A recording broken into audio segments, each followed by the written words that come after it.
How did I end up living in a doghouse in a drug dealer's backyard at 34 years old? Good question. Let's get into it. Oh, over an addiction, an active addiction that lasted 15 years. The first 10 years was characterized by cocaine use and alcohol.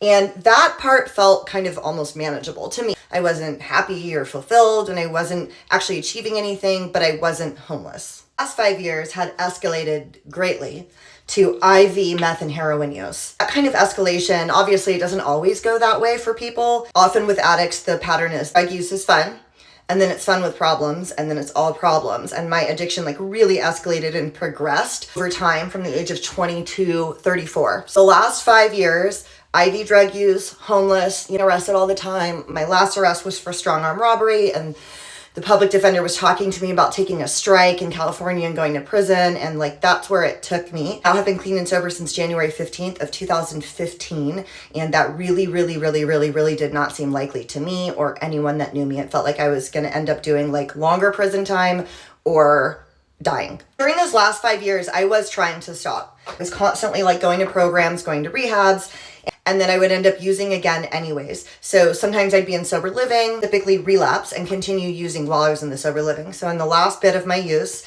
in December of 2014, that's what I was doing. I was in a sober living and I was completely strung out on meth and heroin. New Year's Eve, 2014, a friend of mine actually took me to Chili's for New Year's Eve. And while we were there, the owner of my sober living called me. And she said, "Hey, Janine, so you left some heroin in the bathroom and you can't come back."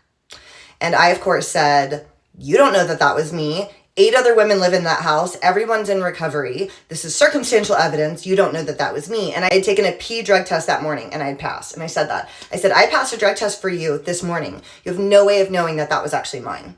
And she said, "You're right, Janine. You did pass a drug test this morning and you've been passing drug tests. And I'm not really sure how you've been doing that, but all of the other girls are here and they all think it's yours and I think it's yours. But I tell you what, if you can bring me a blood test that says that you're clean, I'll support you and you can come back to the house."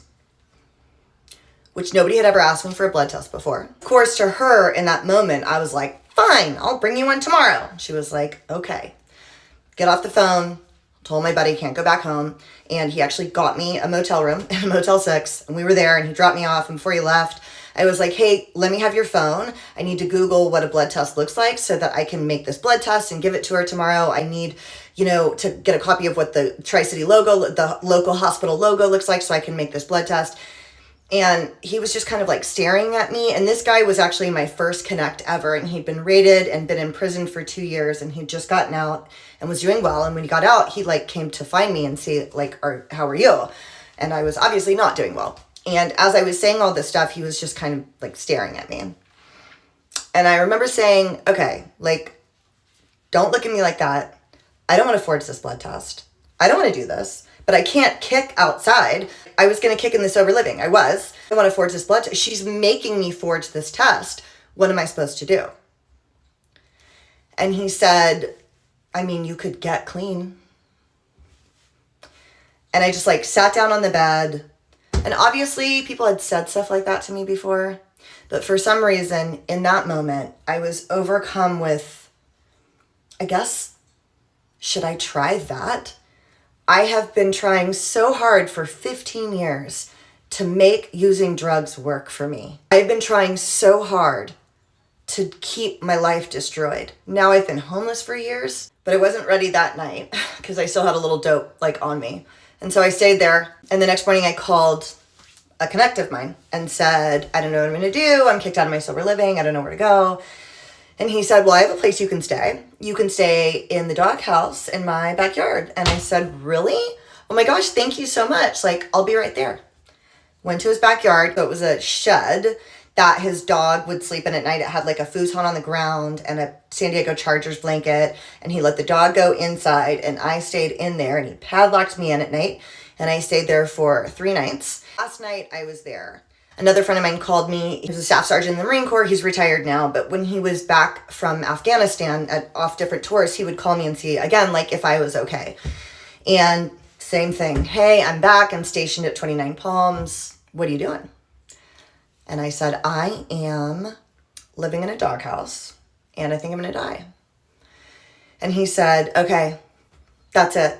If I come get you tomorrow, will you meet me? Will you come with me? I said, yeah, I'll come with you. And I had robbed this person. He came and got me anyways. He picked me up the next morning at a Burger King that I walked to, drove me out to his place where he was staying, and I kicked heroin for the last time, and I never drank or used again. Since then, I have gotten married, met my husband at a meeting. I have owned a gym, a spin studio. I have a pug. I always wanted a pug, even though he's driving me crazy barking in the background right now. But I have a pug. This is our beautiful home. I'm not homeless anymore. I have a car. While my gym was closed in 2020 during COVID, I felt this like overwhelming, compelling urge that like I had not said what I needed to say about addiction, because I really believed that I would die a dope fiend. I believed that in my soul, and I was wrong. And I felt like I escaped a burning house. I'm on the porch and I'm surrounded by buckets of water. There are people inside, and not sharing my story and what worked for me would be like just walking off the porch and not throwing the water on the people. Like I had to let people know, and you don't have to die a dope fiend. You know, you have not gone too far. So that is how I lived in a doghouse for 3 days at the very tail end of 2014 into 2015. And I would love for you guys to join me as I continue to share. I also have a podcast called Chasing Heroin, heroin with an E, not heroin like the drug. Any questions or anything, I'm an open book, obviously. So ask me anything.